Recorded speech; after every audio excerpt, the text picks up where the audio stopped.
Now, as I said, I have had a lot of questions with regard to the book of Revelation, but also some of the time period surrounding it.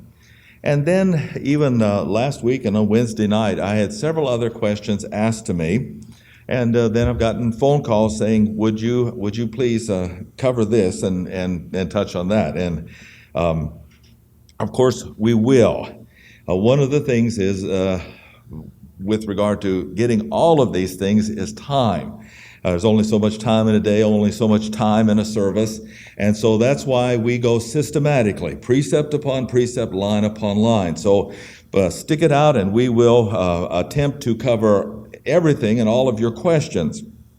But one thing that seems to be a persistent question, and something that I myself have felt, and that is a mental grappling for concentration. Now, I don't know if this is your problem or not, but several others have said, man, it just seems like I can't concentrate. I just can't focus. I just can't keep my mind on. Now, you can keep your mind on worldly things, no problem there. But when it comes to actually being focused with the Lord Jesus Christ and making Him the celebrity of your life. Now, the celebrityship of Christ is a doctrine we have covered here. And that simply means that He's first and foremost. You live your life as to the Lord. Glorifying Him is what you're all about. But that takes work. That takes effort. There are a lot of distractions. There are a lot of satanic rabbit's trails that can actually influence us, so that though we cannot be demon-possessed as a believer, we can be demon-obsessed mentally. And it is that battle for our mind that actually is what this dispensation is all about. Now, I'm going to start making some remarks on this. This is not what we're covering. We will get back to Matthew 24. But if you'll come back to Genesis chapter 1, it's something interesting here. And starting with verse 3, God said, "Let there be light." There was light. God saw the light, and note this phrase, that it was good. God divided the light from the darkness. Now let's skip on down to verse number 12. This is day 3 now. "And the earth brought forth grass and herb yielding seed after his kind. And God saw," note verse number 12, "that it was good." And verse 13 tells us it was the 3rd day. On the 4th day, verse 18, it says, He gave rule over the day, over the night, and divided the light from the darkness. And God saw that it was good. On the 5th day, the very same thing happened. It says in verse number 21, God created the whales and every living creature and so forth. And the last part of the verse says, and God saw that it was good. On the 6th day, we have here in verse number 31, and God saw everything that He made, and behold, it was very good. Now, these are the 6 days of recreation. They are not the 6 days of creation. We believe in what's called the gap theory here, but it's not a gap theory, it is a fact. Jesus Christ created the universe in an instant of time. It came forth perfectly as He spoke it into existence. Some things happened between original creation and the recreation that we have here. That is called the angelic conflict or the angelic challenge. And we have explained that before, but it was where God actually had a trial, and He was going to send Satan, Lucifer, as his name was at the time. Satan means lawyer, a court lawyer. If that helps you any. It is a title, which means a lawyer. That's why probably they have a bad rap today. I don't know. But not all lawyers are bad, by the way. I just didn't want you to think I was cutting down the whole profession. Anyway, He was going to throw them all into the lake of fire, Satan and everybody who followed him against Jesus Christ. But Satan leveled a charge against Jesus Christ. And that charge deals with his incompetency to rule the universe. I mean, that's what it's all about. Satan said, I'm going to take my throne, which is on earth. I'm going to transfer it to the third heaven. I'm going to be like the Most High. I'm going to depose Jesus Christ, and I'm going to put my throne there, and I'm going to rule. And we know that because God the Father said, I'm going to make your enemies, Christ, your footstool. So it was a direct attack of Lucifer against his creator, God and Lord, Jesus Christ. So with this challenge on the table, God had to respond, as it were. And he was going to respond by saying this, okay, you think you're better than my son. Yes, he's God. He's got a silver spoon in his mouth, and I'm just an angel. But if we could wrestle angel to angel, I'll show you that I am the one that is the better man, as it were.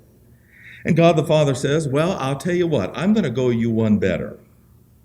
I'm not going to make him an angel. And Hebrews tells us that Jesus Christ, God's Son, did not take on the nature of angels, but he was made lower than the angels for the suffering of death, to be tested of Lucifer. So as Lucifer and no other person could say that Jesus Christ had an unfair advantage as God and angel in this competition, he didn't even make him angel to angel. He made Lucifer the superior one as far as strength and abilities and so forth as such.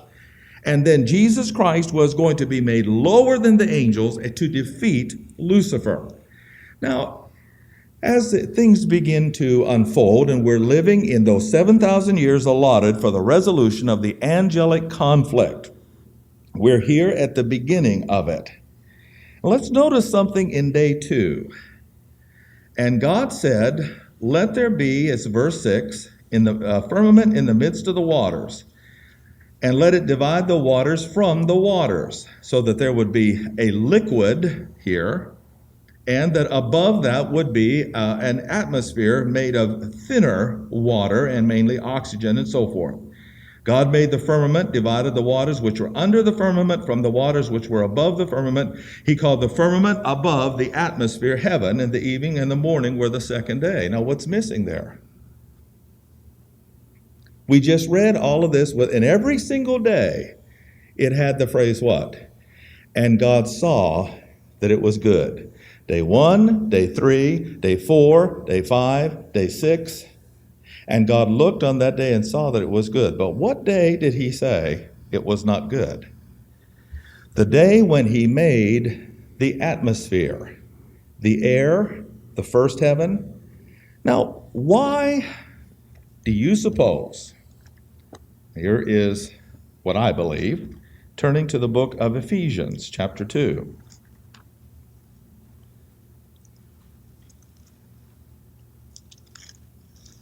The book of Ephesians, chapter 2.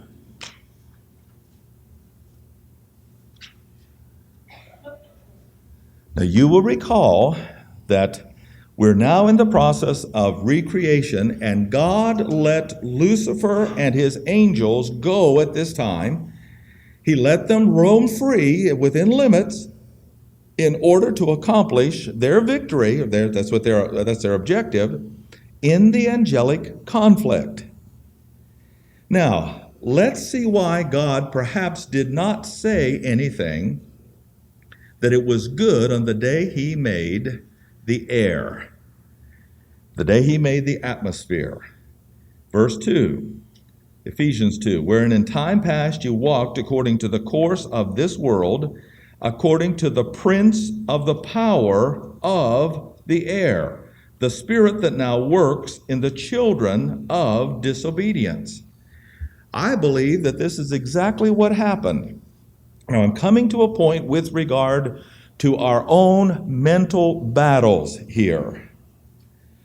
God had the first day, and he said, I saw it was very good. And he came to the second day, and he separated the waters, and he made the air.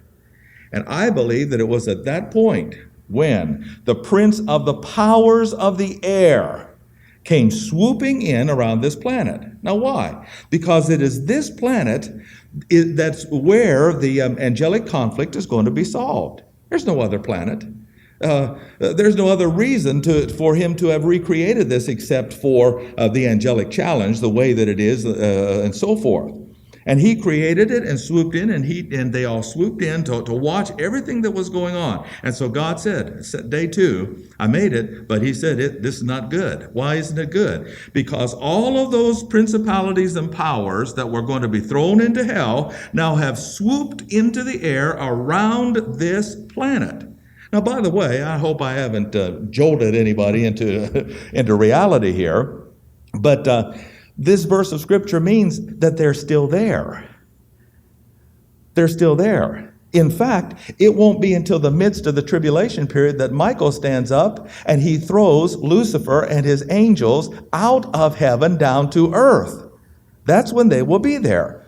Those same ones that fell with Lucifer originally were the ones that absolutely swooped into the atmosphere when God recreated this planet on day 2. Why? Because they are the powers of the air. They're the powers of the heavens above us.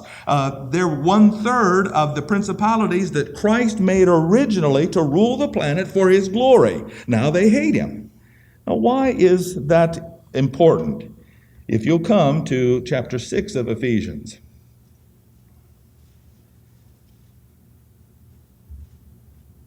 Verse 11. Put on the whole armor of God that ye might be able to stand against the wiles of the devil. Now, the wiles of the devil are literally his strategies. And the way that he can get at us is directly, is mentally. That's why it says in verse 12, for we wrestle not against flesh and blood.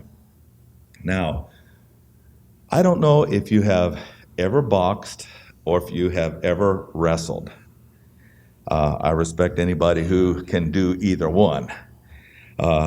3 minutes seems like eternity. We're just talking 3 minutes. Whether you're standing up there and duking it out or whether you are facing an opponent and he's trying to pin you. Now, the important thing here in verse number 12 is the word wrestle has to do with basically pinning somebody. So they are trying to put you down, you are trying to put them down. And every single muscle in your body, as it were, is involved in this wrestling process. But there's also strategy that's to be used. But note it says here, it's not against flesh and blood. It is against principalities, powers, rulers of darkness of this world, against spiritual wickedness in high places, but literally it says in the air, in the heavenlies, the same ones that swooped in there on day 2. Now, why is that important? Therein is the attack. We do not see this enemy, but yet for some reason we're fighting him. Where does he fight us? In the realm of the mind. That's where he fights us. Have you been tired, listless, just can't seem like you're going? We blame it on the clouds overhead. Yeah, I believe that can be part of it. But you know who I really blame it on? I blame it on the incessant struggle with spiritual forces in heavenly places. You cannot see your enemy, but I guarantee you, he's got his hand on your spiritual throat, as it were, in your mind. And he is trying to defeat you, and he is trying to put you down, and he is trying to make you miserable and depressed and so forth. And you're going to fight him. You have faced him already. All of us have. Unless, of course, you're not in the spiritual battle. If you're not, you better get in it, because that's the only way you're going to win rewards is by facing your enemy and defeating him. But I say that all the way at the start, on day 2, when the air was created or recreated, guess what happened? God said, not good. I like this. This is not a good situation. Why? Because I believe that the principalities of the air swooped in. Now, they couldn't prevent him from recreating things, but they swooped in to take up their positions on this planet. They're going to win, not on Mars, not on Jupiter, not somewhere out there. They're going to win against Jesus Christ on this planet. That's why man was created to resolve the angelic conflict. And I know that myself, I have just labored in a wearied state. Some have asked, "Do you feel all right?" And yes, I'm fine, but I'm telling you, it is weary. Now, why is this? Let's go back to Daniel chapter 7. Daniel chapter 7.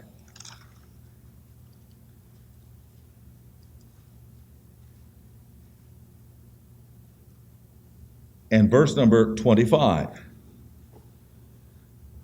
Part of the wiles of the devil, or his strategy, is to wear you out. I remember I've told you before about what they call the duel of the Titans. I was the right tackle. Donnie Law was the right end of the Brownsville football team. We were called the Brownsville Brownies. Now, mind you, of all things, we were one of the winningest football teams in the whole Monongahela Valley. And we were called the Brownies. Like the boy named Sue, I guess they're just to toughen us up and have to fight our way out. I don't know. But we were the Brownsville Brownies. Well, anyway, Donnie Law went on to Michigan State to become an All-American linebacker. Actually, they used him for that. And he was taller and he was heavier than I was. And the next guy down in the lineup in gym class that had any hopes of ever tangling with Donnie Law in a wrestling match, which we all had to do, was me. So I gulped and so forth. And really, all he had to do eventually, because he was so big and so heavy, he just simply began the process of wearing me down. I couldn't throw him all that easily, and I couldn't push him and so forth, because he was just such a massive individual, and he was. Very nice guy, a good friend of mine. But you remember, Coach Hank was there, and we both had we both had to prove ourselves. But what I'm saying is, verse number 25 says, here is part of his strategy. He shall speak great words against the Most High, and shall wear out the saints of the Most High. Have you ever been worn out? Have you ever been depleted? Have you ever lacked resources? Well, believe you me, if that is his strategy here, it is his strategy prior to that. I'm just too tired to read my Bible. Oh, I'm just too tired to pray. Oh, I'm just too tired to witness. Oh, I'm just too tired to go to church. Oh, and you want to go in and lock yourself in a room and pull the covers over your head and just stay away from people and everything. But the problem is that these fellas can come through the walls. You will never come to a place where you can be where they're not. So there's only one thing you can do, and that is combat them with accurate doctrine. Now, let's go back to the book of Genesis again. Let's go back to the book of Genesis. And for anybody who may want to read this article on churches agree to marriage policy. Now, do we believe in marriage here? Absolutely. Do we believe in strong marriages? Absolutely. But do we believe that the way they're going about it is the way to have a good, strong marriage? No, we do not. We feel that they are absolutely wrong. And it's the same, religion does this all the time. What is it? If you can just get the outer man to conform to a semblance of law, then rather than dealing with the inner man, with the real issue where the heart is, then your world is going to be okay. You're going to bring in a reign of righteousness. And that's what it says. They are doing this in order to affect our culture, to make our culture, our society, righteous. Now, the problem with that is they don't study their Bibles with regard to things like marriage. What kind of a marriage can you have? Well, there are several options. Number one, there is a legal marriage. It is one of the institutes of divine establishment, and it is a basic building block of society. You can have a legal marriage. Now, wherein a legal marriage honors divine establishment that glorifies Jesus Christ. But to have a legal, you ever hear of a shotgun wedding? It's legal, but the guy who's facing the 12 gauge doesn't want to be there. And that's all it is. It's legal. He's forced to do the right thing.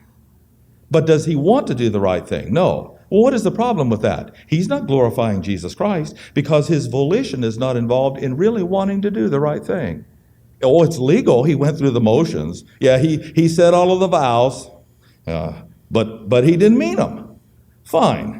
I'll be in the same house under the same roof with this gal. It'll be legal, but so what? A legal marriage can be an immoral marriage because he can live under the same roof with this gal, but not care about her, not love her, and run on her. And I'm using a him. It can be a her as well. The second thing that we need to understand is that a legal marriage can be, and here's the second type of marriage that you can have, a moral marriage. In and where morality can and does coordinate with divine establishment, then that marriage can glorify Christ in that sense and to that point, to that degree. But just because the marriage is moral, and when I say moral, I'm referring here to running around sexually. But is the marriage a moral marriage? Now remember, one of the commandments is, thou shalt not bear false witness. If the guy, and I'm going to use the guy again as the head of the house, takes his wife and his children to a church which doesn't believe the truth, doesn't teach a good gospel message even that much, is that marriage moral? I declare to you that it is not. This man may not have extramarital sex, but their marriage is not moral. It's moral only in the sense that he's not running around with her. Why is it an immoral marriage? Because the man is lying to his wife and children. And I use Mormons, but you use any religion that doesn't teach the truth. Do they emphasize family? Oh, yes. I mean, I remember Pastor Moki's dad used to go into the restaurants there in Arizona, which is replete with Mormonism. And he'd be the first one to order a cup of coffee because they're so self-righteous. They won't drink coffee, you know. So he'd order a cup of coffee just to make himself known that he was not a Mormon. But be that as it may, you have to know he's won more people to Christ by accident than all of us together will. But he was ornery as all get up. But we loved him anyway, and he did love the Lord. But what I'm saying to you is simply this. That man might care to a degree about his wife and children, but if he doesn't care enough to give them the truth, that is an immoral man. Who's one of the most immoral men alive on this planet today? John Paul II. Shock, shock. What do you mean, Pastor, he's immoral? Yeah, he's leading millions of people astray with the gospel. You believe in Jesus Christ in your heart by faith. You do not continue to take him by way of the mass. That is wrong. And yet there are millions of people that are influenced by this one man. I mean, when he speaks, the world, you talk about E.F. Hutton, John Paul has it over E.F. Hutton, because when John Paul speaks, the world has to listen.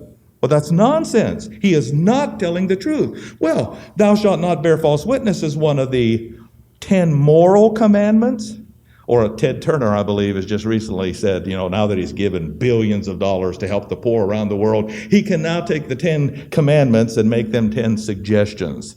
And that's what I read that he has just done. Okay, well, I guess you have to be a sort of an arrogant billionaire several times over to do that. But with regard to all of this, we're talking about marriage here just quickly, because eventually we will get into right man and right woman. And if the woman doesn't tell the truth, something's not right. If the man doesn't tell the truth, something's not right. Now, you can go ahead and get married, and you can have a legal marriage, and you could even have a moral marriage, to the extent where there is no running around sexually. But if the woman and the man don't stand for the truth, guess what? Your moral marriage is only moral to a certain extent, because you have to own up to this fact. One of you is lying.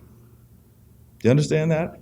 Now, I say this because it's a little touchy. Just yesterday, I saw the mom of a family who used to come here to this church, whose daughter is getting married. They absolutely just poo-pooed all the doctrine that comes from this church. Well, we don't need it. We're trendy Christians, and off they go to these little trendy churches.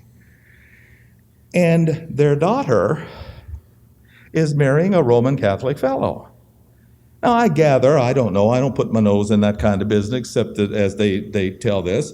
And so here you've got, we just have to have Father John participate in it, and we just have to have my pastor over here, although the young lady hasn't gone to many churches. We just have to go to church and have both of them participate. Now, I want to tell you something. Who are the kids going to believe? Where are they going to go to church? I mean, those are issues. You have to face it. Why? Because either daddy's lying or mommy's lying. Or we just simply throw up our hands and don't go to church at any time. And your marriage is legal and it is moral only to a certain extent. Because you've got to ask the question, what is my spouse telling me with regard to spiritual things? If it's not the truth, there's only one other option. That's a lie. And that's why we stand against these churches. Well, we're going to sign a compact, and we're going to do this, and we're going to do that. Okay, fine. But where is the truth in all of it? Now, and again, I would address those who have, before we've known this truth way back when, we get married. Okay. We didn't know it, and now we find ourselves in a situation where we want to live for the Lord and the spouse doesn't. I would say, stick with it. The grace of God will see you through. Be a witness and a testimony to your spouse. Pray for them in hopes that you will lead them over. Don't just throw up your hands and walk out. If at all possible, to stick it out, and God will honor you. Just as long as your spouse does not prohibit you, impede you, or forbid you your own spiritual life. If that happens, then you're going to have to make a decision. But if it doesn't happen, live your life as to the Lord in hopes that they will be saved. Now that's that category. But let's go back to Genesis 2. What does this have to do with Revelation? I don't know. But it was a question. No, it does have something to do with it, and I'll tell you what it is here in just a little bit.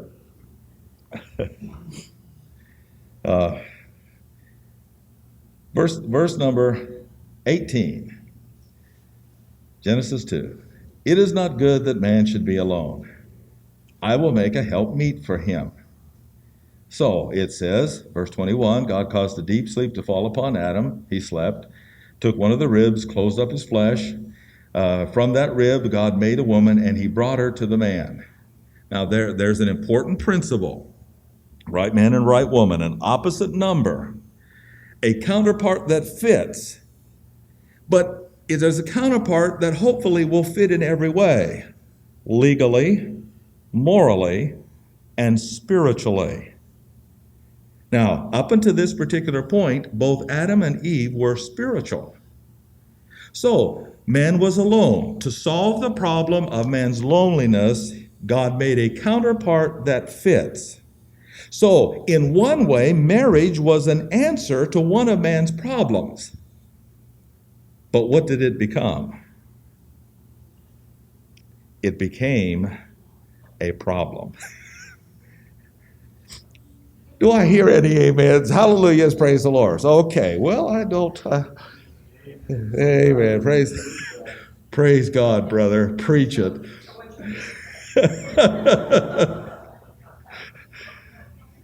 Okay, Genesis 3. Now we have the woman here. All right. Now, again, I am not picking on woman over the man, just as this is the way that it happened, the way that it unfolded, and both are at fault. Actually, Adam was more at fault than Eve. Why? Because she was deceived in her sin. It was a sin of ignorance. Adam's sin was a sin of... No, she was. No, please, ladies. I'll tell you, this crowd is getting rougher and rougher by the week. Hers was a sin of ignorance. She was deceived. She could not quote back the verse. And actually, that's what Lucifer had asked. The snake had asked. What has God said? She added to the Word of God. Why? Because she got to where she got bored with Bible class and she began to add to the Word. What do you care? Hey, And so when she was asked, instead of quoting what God actually says, she started adding to it. Or perhaps she forgot some other things. And finally, she was just so enamored that this guy had asked her opinion. She said, hey, what you said. Yeah, well, I believe what you said. And so she was deceived. But the problem was, the Bible tells us that Adam's sin was a sin of cognizance.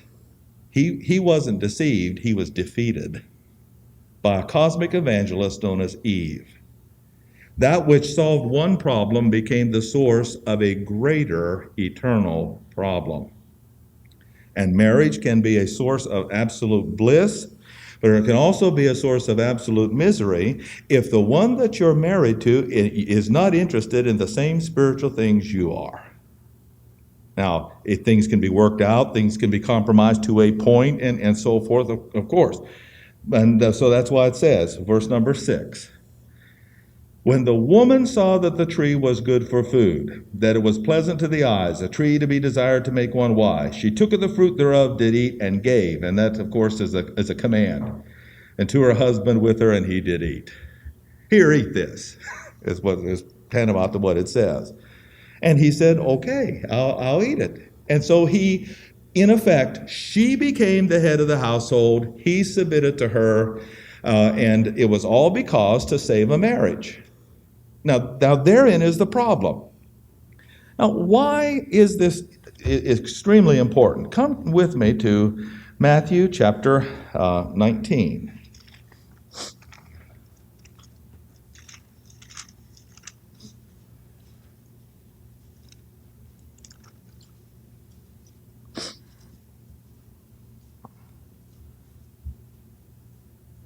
And we'll start reading with verse number 27, and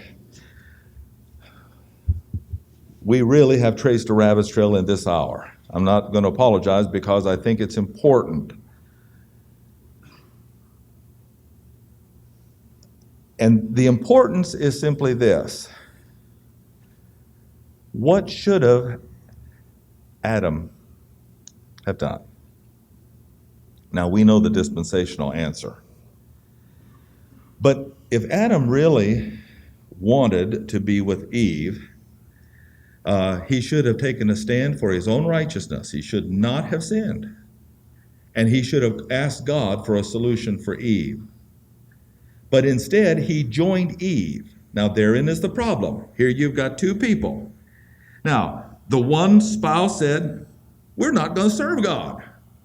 Now, what's the other spouse going to do? We are going to serve God. Okay? Can two walk together except they be agreed? Now, if the other spouse said, all right, you can serve the Lord the way you think best, fine. If not, what should Adam have done? What is the stand he should have taken? And this is for all of us. Adam should have simply said, I'm not going to eat of the fruit. Yeah, but if Eve hadn't have taken God's solution for her salvation, she would have died at that point and gone to hell. I want to tell you something. She would have died and gone to hell anyway because that was her choice. Spouses die and go to hell because of their own volitional choice. Not because you cannot turn their volition on and off. You can't switch it. You can't say, you either make this choice or else. You can't do that. It is their choice. We don't want them to. We love them with all our hearts. We wish it could be different. But those are as Marcia Yockey used to say, them's the vicissitudes. That's the way it is.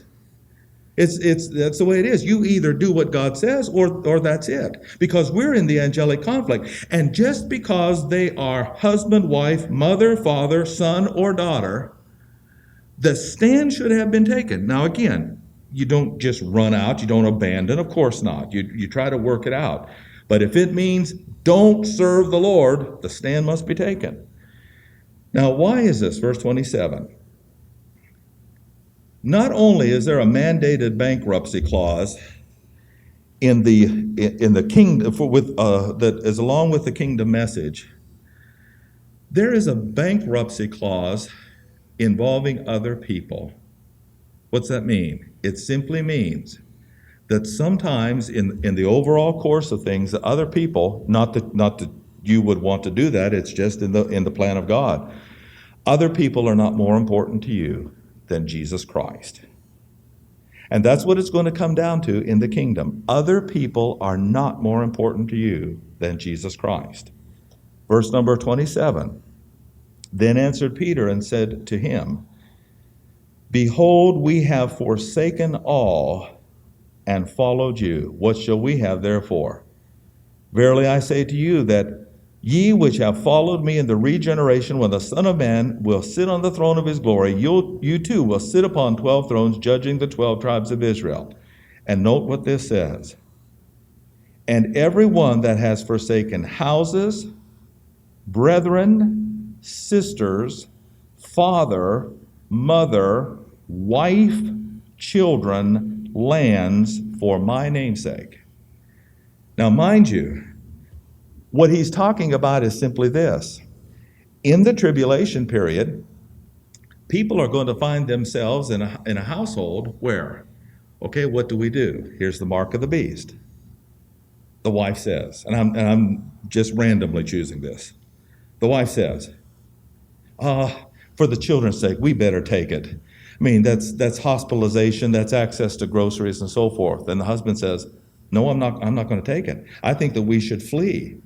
All right? Now, the abomination of desolation is set up in the wilderness. What is that man going to do if the wife says, I'm not leaving? He leaves.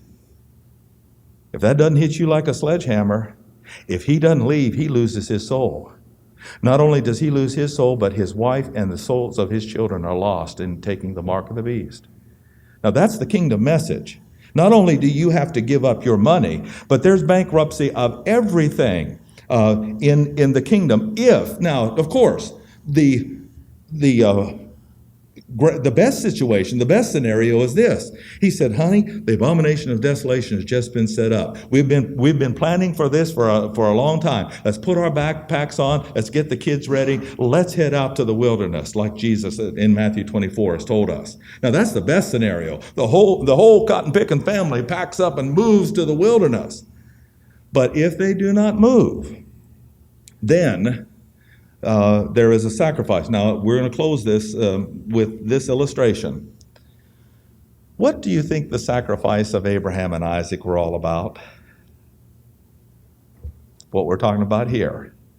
Why did God say to Abraham, take your son and plunge a knife?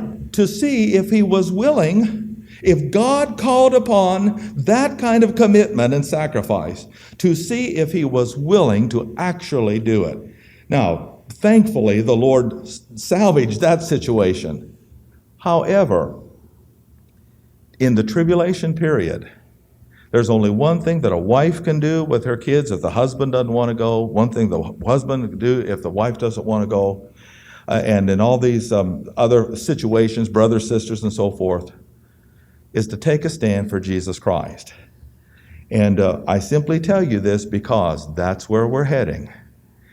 It's not going to get better from here. It's only going to be downhill as far as the world is concerned. The rapture is a rescue. It's called the blessed hope. Why is it a blessed hope? Dear God, get me out of here. Please do it now. And we still have some time to go, we believe. But there's not a one of us here that has not been so weary and worn and we just want to throw up our hands and say, all right, okay, fine. Rapture, please come, because you are tired of dealing with the stubbornness and the obstinacy of people who hate Jesus Christ and who want this world for their own apart from him.